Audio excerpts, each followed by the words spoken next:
From Julius Caesar to Winston Churchill to George Bush Sr., almost every great leader of the past has had to be tested on the battlefield to claim their rightful place in history.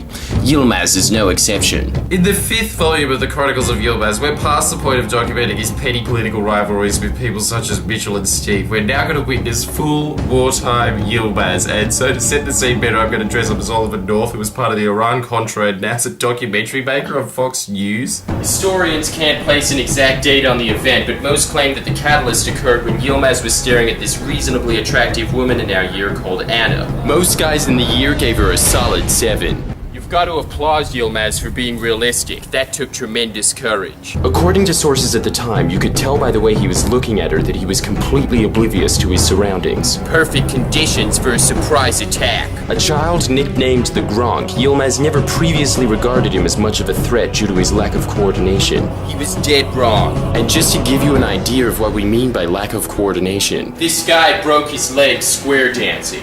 Can't remember what that is? Here's a quick reminder. Now head square through 4 hands.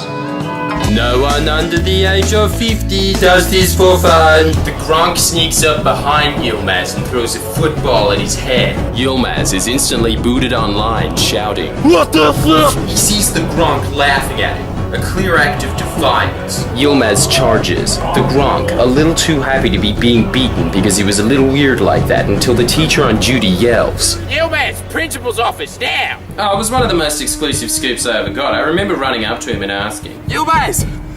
What happened?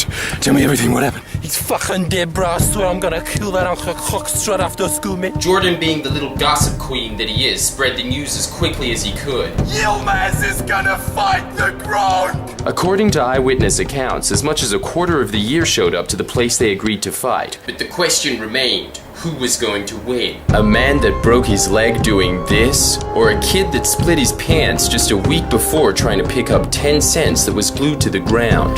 To be continued. In my room, because I'm running very behind schedule, Yilmaz turns up to the fight 10 minutes late, buying chicken and rice from the shop close to our school, claiming, Sorry I'm late, boys, but I needed a protein energy boost, bitch! We try to inform Yilmaz that having protein and carbohydrates is the exact opposite of an energy boost, and Yilmaz just brushes it off with, Hey, fuck off, he thinks he's a doctor, man, he's just nothing. Ask any nutritionist, Yilmaz, you fat shit. No, man, I'm busy, I gotta fight the Gronk. Yeah, well, you're gonna be a lot slower and more lethargic now, Yilmaz. Good one. Just a handicap, Stitch, still gonna win that shit. The Gronk turns up a couple of minutes after that. Apparently he forgot, and the only reason why he came is because his little goblin friend, who used to have so much dandruff that we nicknamed him the Snow Machine, reminded him. Aren't you supposed to fight Yilmaz's other man? Oh, yeah. As soon as the Gronk arrives, the atmosphere is electric with excitement for a couple of minutes, and then everyone realizes that they're just gonna stand 400 yards away from each other yelling. Throw the first punch, you pussy.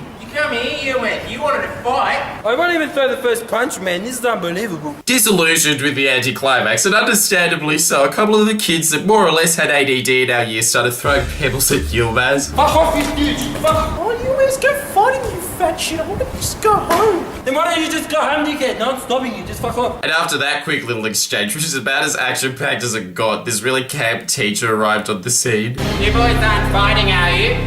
No, we're just playing a game, sir.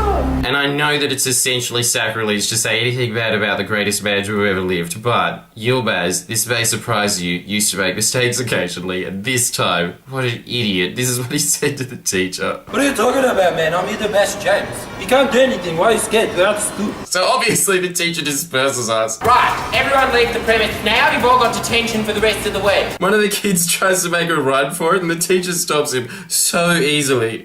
Alright, 2 weeks, Morgan. No point in running, mate. I know who you are. So naturally we were disgruntled. A few of the kids are grumbling to Yilmaz on the walk back to the train. Oh, way to go, Yilmaz, you dipshit. Oh, why has everyone been such a dog to me? Just don't go to detention, man. Yilmaz's logical checkmate of the schooling system. And outmaneuver it he did. Not only did he not go to detention, he didn't go to school for the rest of the week and said to the teacher on Monday. I couldn't go there, I was sick. Well, that's a very big coincidence, isn't it, Yilmaz? Ask my dad if you don't believe me, sir. I couldn't get out of bed. Well, I think I will next time I see him. You can't, cause he only speaks Turkish, Stitch. Yilmaz. Thanks once again to all the vigilant citizens of Australia that have been railing for Yilmaz as every facet of existence to be recorded. But remember, your fight doesn't end here. Spread the message to as many people as you possibly can. Tell them that everything they learned in Year 10 Australian history is a lie. The only important Australian character to our nation's forging is Yilmaz. Everything else is a side note. Please press the subscribe button now. Come on.